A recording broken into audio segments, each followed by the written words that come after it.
March 1, 1896. A valley in northern Ethiopia. 100,000 Ethiopian warriors against 17,000 Italian soldiers with modern artillery, rifles, and the full backing of a European empire. Every military analyst in Europe had already predicted the outcome. This would be a quick lesson. A formality. Another African territory folding before the unstoppable march of civilization. By sundown, 70% of Italy's army was dead, wounded, or captured. The Italian government collapsed. The general who led the invasion was put on trial. And across Africa, every nation watching exhaled for the first time in decades. This part never makes it into the textbooks.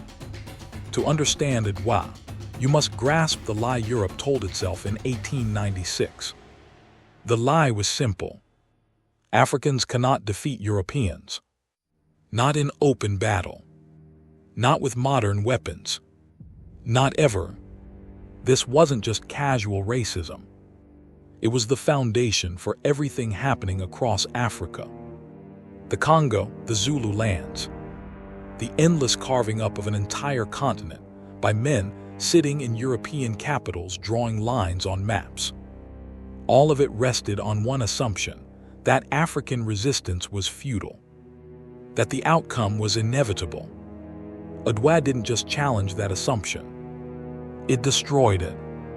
In a single afternoon, Italy arrived in East Africa with a specific plan. They had signed a treaty with Ethiopia called the Treaty of Wichale in 1889. But Italy made an extraordinary mistake in its arrogance. They printed two different versions.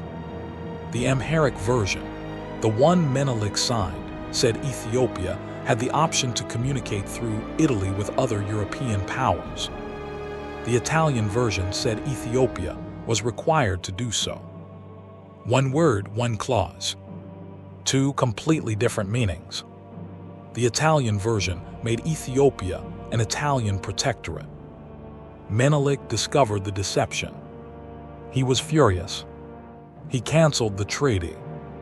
He began preparing for war. And here is where the story becomes remarkable. Emperor Menelik II was not what Italy expected.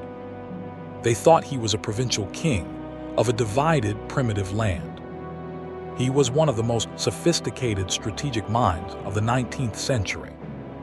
He had spent years modernizing Ethiopia, reforming its military structure, building supply depots across the highlands. When he called his people to war in September 1895, he assembled 100,000 troops within 2 months. 100,000, armed with over 70,000 modern rifles and 5 million rounds of ammunition.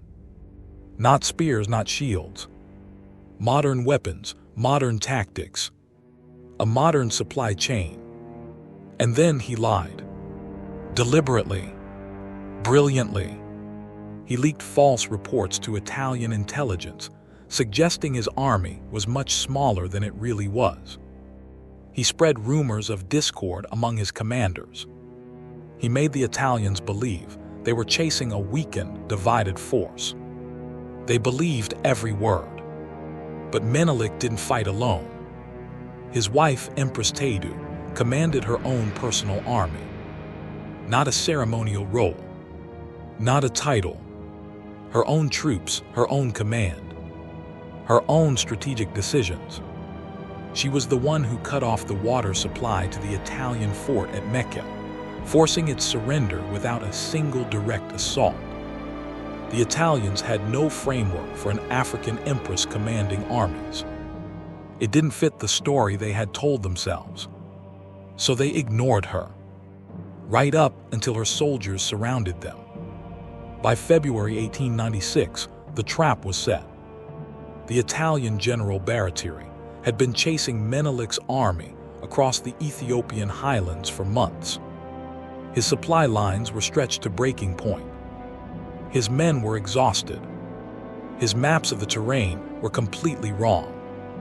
Back in Rome, The Prime Minister sent him a furious telegram calling him incompetent and cowardly.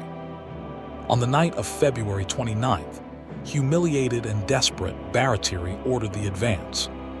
3 Italian brigades would move at night through difficult terrain, meet on the high ground above Adwa by dawn, and establish defensive positions. It was a reasonable plan on a map that was accurate. But the map was not accurate. In the darkness, one brigade overshot its position entirely and marched directly into the Ethiopian camp. One brigade sent to cover the first got involved in a separate battle. The third was left completely exposed on open ground. 3 columns, 3 separate engagements. No coordination, no communication. No retreat possible. Menelik had waited for exactly this moment. What happened on March 1st, 1896 was not a battle. It was 3 battles simultaneously. Ethiopian commanders hit each isolated Italian column separately, surrounding them before they could regroup, engaging them in close combat that neutralized Italy's advantage in long-range weaponry. One Italian brigade was completely wiped out in a narrow valley. Brigadier Dabormida retreated directly into a trap of Ethiopian lancers. His body was never recovered. By midday, it was over. Over 6,000 Italian and colonial troops dead. Nearly 4,000 taken prisoner. 70% of the entire invading force gone. The prisoners were marched to Addis Ababa, where they were held until Italy paid 10 million lire in reparations. Let that sink in. A European power paying reparations to an African nation in 1896. This part never makes it into the textbooks. The reaction in Europe was immediate and deeply revealing. Italy's government collapsed within weeks. Baratieri was put on trial. But the more telling reaction came from the press. Across European and American newspapers, commentators scrambled to explain how this was possible. The explanations they reached for show you everything about what the battle had actually broken. Some argued the Ethiopians must have had European advisors directing the battle. Others argued, and this is the part that should shock you, that the Ethiopians weren't really black. That they were a different race. A Caucasian people. That's why they won. That was genuinely printed in major newspapers. In 1896, the lie was so fundamental, so crucial to everything Europe believed about itself and Africa, that when it collapsed, people invented new lies rather than accept the truth. The truth was simple. Menelik outsmarted them, outmaneuvered them, outfought them in every single aspect of the battle. The consequences of Adwa stretch far beyond Ethiopia. The Treaty of Addis Ababa forced Italy to formally recognize Ethiopian sovereignty and independence. Other European powers followed. For the first time, an African nation sat at the table of international statecraft as an acknowledged equal. Across the African diaspora, the news of Adwa traveled like electricity. Black intellectuals, activists, and leaders across America, the Caribbean, and Africa wept when they heard. Not just because Ethiopia had won, but because the lie had been broken in front of the whole world. Marcus Garvey would later point to Adwa. The Rastafari movement made Ethiopia sacred partly because of what Menelik proved that day. The Pan-African movement, the intellectual foundation of every African independence struggle that followed, drew strength from Adwa for decades. One battle, one afternoon, in a valley most Europeans couldn't find on a map, changed the trajectory of an entire continent. Italy came back. In 1935, under Mussolini, they invaded again. This time with warplanes and chemical weapons. They occupied Ethiopia briefly. but Ethiopian resistance never broke.